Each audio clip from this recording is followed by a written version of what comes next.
The whole nation watching whether or not in talks with China's Xi Jinping, President Rodrigo Duterte will play a card he has long set aside, the Hague ruling that invalidates China's 9-dash claim on the South China Sea. We have live in Beijing News 5 correspondent Jen Kalimon. Jen?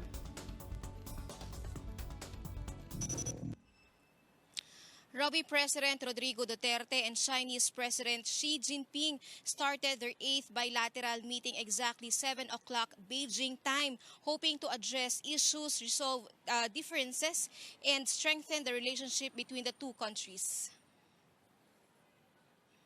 3 years after the Philippines won against China in the arbitral ruling on the West Philippine Sea, President Duterte said he will now finally invoke the Hague ruling and raise other issues pertaining to the disputed territory during his 5-day official visit. But according to Philippine Ambassador to China, Jose Santiago Santa Romana, the president will not do anything to provoke his Chinese counterpart. He's not coming here to impose it on China. He's not coming here to provoke the Chinese. He's coming here to exchange views, to understand where the differences lie, and to have a deeper understanding and to see where there are areas where the gaps can be bridged. He's here to build bridges, not to burn bridges.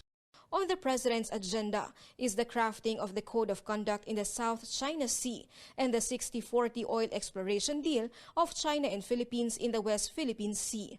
Last June, the Philippines had submitted its proposed terms of reference, which China accepted. But Santa Romana said the exploration is not happening anytime soon. The plan is, to get the framework ready so that the steering committee can start the ball rolling. Just in time for Duterte's visit, the Chinese Ministry of Agriculture and Rural Affairs issued an apology letter to the Filipino fishermen affected by the Recto Bank incident and urged the fishermen to appeal for compensation. Santa Romana explained that the written apology was not issued to coincide with the arrival of President Duterte. He said the Chinese Fisheries Bureau issued a verbal apology last July, but the Philippines wanted a written apology instead. As for Chinese warships passing through Philippine waters without consent, this is what China said, according to Santa Romana. They say it's an innocent passage, no hostile intent. And they say if there are any concerns on the part of the Philippines, we can discuss it through diplomatic channels and also between military to military so as to clear the air. Meanwhile, Santa Romana said that the government will explain the legal implications of banning pogos in the Philippines in case President Xi pushes for it. They can't dictate on us. That's our sovereign decision. So that is where we stand. We will keep it legal. Unless the president decides otherwise, it will have an economic impact on us. Yeah. So Yes. if we are to do it, we want a soft landing.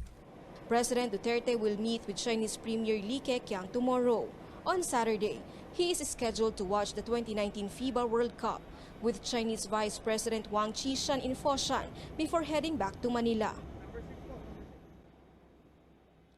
Robbie, during President Duterte's opening remarks, he said that he is pleased to see President Xi once again. He also thanked the Chinese government for their hospitality. He also said that he is pleased that the security and defense cooperation between the two countries has been expanding. After the bilateral meeting, a banquet dinner follows where we could possibly get more information about their meeting. Robbie. Thank you, Jen. That was Jen Kalimon reporting live from Beijing.